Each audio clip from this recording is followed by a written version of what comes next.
സ്വരാജിൻ്റെ ഒരു ക്യാരക്ടർ വെച്ചിട്ട് ഇതൊന്നും സ്വരാജിനെ ഏശാൻ പോകുന്നില്ല. അങ്ങനെ വലിയ രാഷ്ട്രീയ വളർച്ച സ്വപ്നം കൊണ്ട് നിൽക്കുന്ന ഒരാളുമല്ല. സ്വരാജിന് സ്വന്തമായിട്ടൊരു വ്യക്തിത്വം, ഒരു ഐഡന്റിറ്റി ഉണ്ട്. എന്തൊക്കെ പറഞ്ഞാലും സ്വരാജിനെ എതിർത്ത് പറയുന്നവരുടെ ഇടയിൽ ഞാനും സ്വരാജിനെ ഒരുപാട് വിമർശിച്ചിട്ടുണ്ട്. ഈ തെരഞ്ഞെടുപ്പിൽ സ്വരാജ് അവിടെ പരാജയപ്പെടണമെന്ന് തന്നെയാണ് ഞാൻ ആഗ്രഹിച്ചതും. കാരണം എൻ്റെ പല വാക്കുകളും ആ രീതിയിൽ തന്നെ വന്നിട്ടുള്ളത്.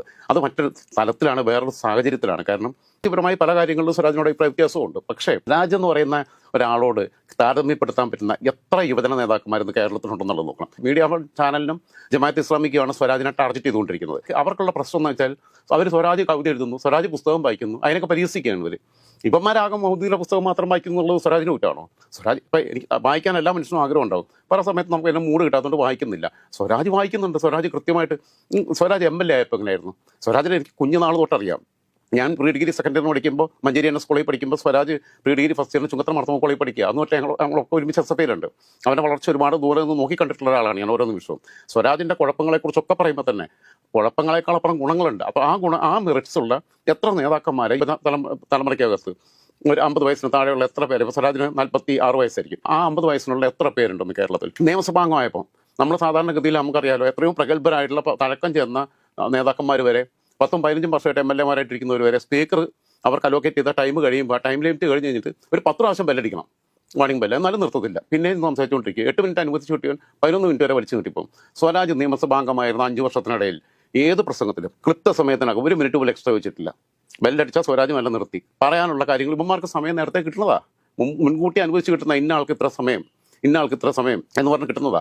ആ കിട്ടുന്ന സമയത്തിനകം അത് ഫ്രെയിം ചെയ്ത് ആ സമയത്തിനുള്ളിൽ അവതരിപ്പിക്കണ്ടേ? ന്യൂസ് വായിക്കുകയാണെന്നുണ്ടെങ്കിൽ, ഇപ്പം ന്യൂസ് അവറിലെ ഡിബേറ്റ് ആണെന്നുണ്ടെങ്കിൽ അത് 1 മണിക്കൂറാണെന്നുണ്ടെങ്കിൽ 1 മണിക്കൂറിനുള്ളത് വൈൻഡപ്പ് ചെയ്യണം പരിപാടി. സ്വരാജ് എന്ന് വെച്ചാൽ ചെറുപ്പം തൊട്ടേ പ്രസംഗ മത്സരങ്ങളിൽ സ്കൂൾ കാലഘട്ടം തൊട്ട് തന്നെ കടന്നു വന്നിട്ടുള്ള ആളാണ്. അപ്പോൾ പ്രസംഗോത്സവത്തിന് പോകുമ്പോൾ ചിലപ്പോൾ 3 മിനിറ്റ് ആയിരിക്കും മലയാളം പ്രസംഗം, ചിലപ്പോൾ 5 മിനിറ്റ് ആയിരിക്കും തരുന്നത്. സബ്ജക്റ്റ് തരും.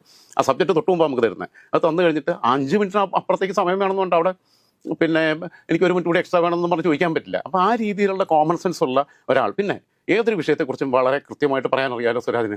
പറയുന്നതിനകത്തെ തെറ്റോ ശരിയോ പോട്ടെ. ഓപ്പറേഷൻ സിന്ദൂറിനെ കുറിച്ച് സ്വരാജ് നടത്തിയ പരാമർശത്തെ പോലും ഞാൻ വിമർശിച്ചിട്ടുണ്ട്. പക്ഷേ അതിൻ്റെ സർഗാത്മകമായ ഒരു വശം കാണാതിരിക്കാൻ പറ്റില്ല. ഓപ്പറേഷൻ സിന്ദൂറിനെ കുറിച്ച് സ്വരാജ് പറഞ്ഞത്, യുദ്ധം നമ്മുടെ വീട്ടുമുറ്റത്തേക്ക് മിസൈലുകൾ വരാത്രത്തോളം കാലം യുദ്ധം എന്ന് പറയുന്നത് നമുക്ക് അതിർത്തിയിലെ പൂരമാണെന്ന് പറഞ്ഞത്. നമ്മൾ TVക്കകത്തിരുന്നിട്ട് ഇസ്രായേലിലെ അക്രമവും ഇറാനിലെ അക്രമവും നമ്മളിങ്ങനെ കണ്ട് ആസ്വദിച്ചുകൊണ്ടിരിക്കുക. പക്ഷെ അവിടെ കിടക്കുന്ന മനുഷ്യനെ ആസ്വദിക്കുകയല്ല, ബംഗറിനടി കിടക്കുക. അതാണ് സ്വരാജ് പറഞ്ഞ അതിൻ്റെ സർഗാത്മകമായ ഒരു വശം എന്ന് പറഞ്ഞത്. അതായത് നമ്മൾ എക്സ്പീരിയൻസ് ചെയ്യുമ്പോൾ മാത്രമേ അതിൻ്റെ വേദനയും തീവ്രതയും അതിൻ്റെ പാടവും പരപ്പും നമുക്ക് മനസ്സിലാക്കാൻ പറ്റുള്ളൂ എന്നുള്ളത് തന്നെ പറഞ്ഞു. ഏറ്റവും മനോഹരമായിട്ടുള്ള വിമർശനമാണ്. നമ്മൾ അന്ന് തിരിച്ച് ഞാൻ വിമർശിച്ചിട്ടുള്ളത് ഈ ഇലക്ഷൻ്റെ പശ്ചാത്തലത്തിൽ എനിക്കൊരു താല്പര്യങ്ങളുള്ളതുകൊണ്ടാണ്. അതൊക്കെ വേറെ കാര്യങ്ങൾ. മറ്റൊന്ന് സ്വരാജ് M. നായർ എന്നായിരുന്നു ഞങ്ങൾക്ക് പഠിക്കുന്ന കാലത്തുണ്ടായിരുന്നത്. സ്വന്തം താല്പര്യപ്രകാരം ആ വാല് വേണ്ട എന്ന് വെച്ചതാ. അതിൻ്റെ ശരിയോ തെറ്റോ കോരത്തെറ്റോ അവനോട് ഇഷ്ടമാണ്. ആ നായർ വാല് വേണ്ട എന്ന് വെച്ച് ഗസറ്റിൽ പിന്നെ വിജ്ഞാപനം കൊടുത്ത് M. സ്വരാജ് എന്നാക്കി പേര് മാറ്റിയതിനകത്ത് രാഷ്ട്രീയം നമുക്ക് കാണാതിരിക്കാൻ പറ്റില്ല. അത് മനസ്സിലാക്കണം. എത്ര പേരെ അതിനുള്ള ആർജവം കാണിച്ചിട്ടുണ്ട്. EMS പോലും കാണിച്ചിട്ടില്ല.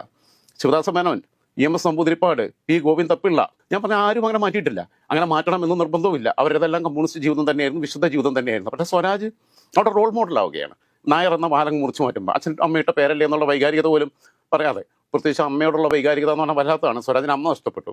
ഒരു പ്രാവശ്യം എനിക്കിപ്പോഴും ഓർമ്മയുണ്ട്, നമ്മളെ റിവേഴ്സ് കേസിൻ്റെ ആളുണ്ടല്ലോ, മറ്റേ GS പ്രദീപ്, അതിൻ്റെ അവരുടെ പേര് മറന്നുപോയി, അശ്വമേധം. ഈ GS പ്രദീപ് ചോദിക്കുമ്പോൾ ജീവിതത്തിലെ ഏറ്റവും വലിയ നൊമ്പരം ഏതാണെന്ന് ചോദിക്കുമ്പോൾ അവൻ ഒറ്റ വാക്കിലേ പറയുന്നുള്ളൂ.